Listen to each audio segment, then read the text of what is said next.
तो चलिए पहला प्रॉब्लम देखते हैं। So in this question we have to solve for x and हमें दो इक्वेशंस यहाँ पे दे रखी हैं। तो ए पार्ट सबसे पहले देखते हैं। तो आंसर ऑफ ए पार्ट हमें 2x plus 3 times fractional part of x equal to 4 times greatest integer of x minus 2 दे रखा है। ठीक है, नाउ सबसे पहले तो let me remind you that x is equal to the greatest integer of x plus fractional part of x by definition. ठीक है, तो what I am going to do is मैं यहाँ पे जो है इसी इक्वेशन को यहाँ पे सब्स्टिट्यूट कर दूंगा। तो मेरे पास क्या होगा, 2 times greatest integer of x plus fractional part of x plus 3 times fractional part of x is equal to 4 times greatest integer of x minus 2 हो जाएगा। ठीक है, तो इसको जब मैं सिंप्लीफाई करूंगा तो what I am going to be left with, क्योंकि यहाँ पे ग्रेटेस्ट इंटीजर फंक्शन x है, यहाँ पे x है, तो मेरे पास हो जाएगा 2 times greatest integer of x minus 2 is equal to 5 times fractional part of x। ठीक है, तो on simplification of the A part ये इक्वेशन मेरे पास आता है। ठीक है, अब मैं इसके साथ काम करूंगा। तो ठीक है, सबसे पहले तो ऑब्जर्व करते हैं कि RHS में क्या हो रहा है। RHS में, ठीक है, RHS is going to be an integer. ठीक है, समझ में आ रहा है क्यों? क्योंकि 2 times greatest integer of function of x जो है वो भी इंटीजर है, 2 टाइम्स वो भी इंटीजर होगा and we are subtracting it with an integer that is minus 2। ठीक है, तो ये this is an integer. RHS अगर इंटीजर है तो LHS को भी इंटीजर होना पड़ेगा। ठीक है, नेसेसरली। तो इसमें अब जब LHS इंटीजर है तो 5 times fractional part of x is also going to be an integer. ठीक है, अब फ्रैक्शनल पार्ट ऑफ x जो है ना, इट बिलोंग्स फ्रॉम 0 to 1। ठीक है, तो 5 times fractional part of x is always going to be less than 5। तो क्या क्या इंटीजर वैल्यू ले सकता है फ्रॉम 0 to 1? तो 5 times fractional part of x के जो वैल्यूज हो सकते हैं वो या तो 0 ले लेगा, 1 ले लेगा, 2 ले लेगा, 3 ले लेगा या 4 ले लेगा, और कोई वैल्यू ये ले ही नहीं सकता। ठीक है, 5 भी नहीं ले सकता क्योंकि great fractional part of x जो है ना ओपन इंटरवल पे 1 पे अप्रोच करता है। ठीक है, ठीक है, अब ये सारे केसेस जो है हम लोग ले लेते हैं and we can solve accordingly. ठीक है, तो सबसे पहला केस लेते हैं when 5 times fractional part. Okay, तो यहाँ पे मैं लिख देता हूँ। तो यहाँ पे 5 times fractional part of x की वैल्यू जो है यहाँ पे मैं लिख देता हूँ, या तो 0 होगी, 1 होगी, 2 होगी, 3 होगी या 4 होगी। ओके, तो इन दैट केस, ठीक है, हमारे पास 5 times fractional part of x is equal to 2 minus 2 की वैल्यू क्या होगी। ठीक है, एंड फाइनली यहाँ से x की वैल्यू हम लोग क्या इन्फर कर सकते हैं। ठीक है, तो let me change the pen now. तो ठीक है, तो सबसे पहले तो 5 टाइम्स फ्रैक्शनल पार्ट की x की वैल्यू जब 0 होगी तो फ्रैक्शनल पार्ट ऑफ x की वैल्यू भी 0 हो जाएगी। When 5 times fractional part of x is equal to 0, this implies that fractional part of x is equal to 0। ठीक है, तो ये वाला टर्म जो है वो 0 हो जाएगा। तो we are going to be left with 2 times greatest integer of x minus 2 is equal to 0. This implies that greatest integer of x is equal to 1, right? तो since x is equal to greatest integer of x plus fractional part of x, fractional part of x तो इसमें इस case में 0 था और greatest integer 1 है, तो x की वैल्यू इस केस में आ जाएगी 1। ठीक है, now let's look at the second part. When 5 times fractional part of x is equal to 1, this implies that fractional part of x जो है 1/5 हो जाएगा।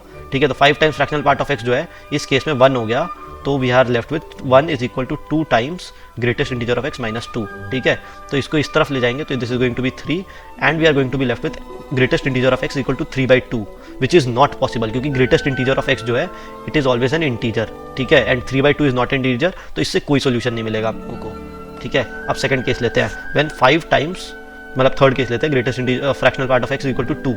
जब ये 2 के इक्वल होगा तो फ्रैक्शनल पार्ट ऑफ x जो है वो 2/5 के इक्वल होगा। ठीक है, तो इस केस में हम लोग क्या लिख सकते हैं, 2 is equal to 2 times greatest integer of x minus 2, है ना।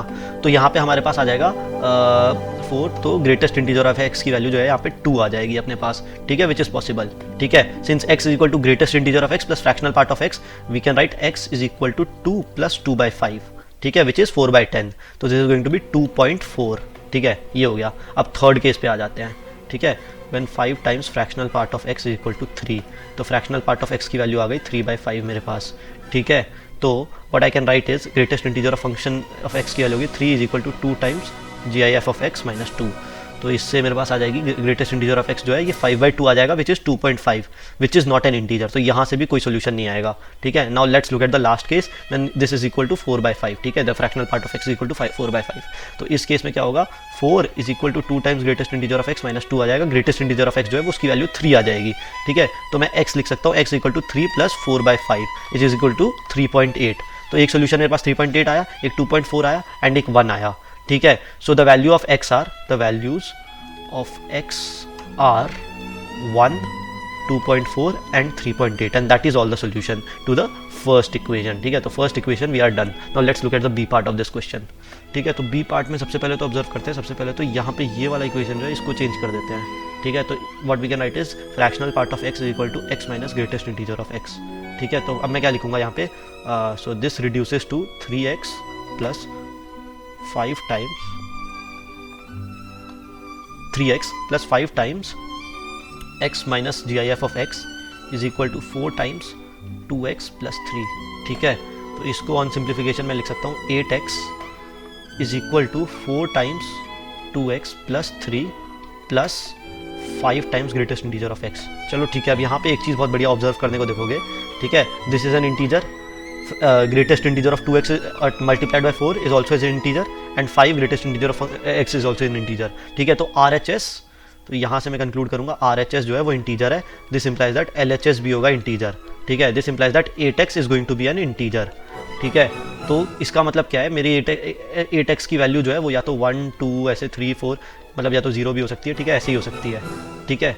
तो what I can conclude is x is equal to 0 1/8 2/8 3/8 4/8 ऐसे करके वैल्यूज लेगा, ठीक है। 8/8 9/8 10/8 ऐसे ऐसे करके आएगा, ठीक है। So these are the values that x can take, ठीक है, because 8x is an integer, ठीक है।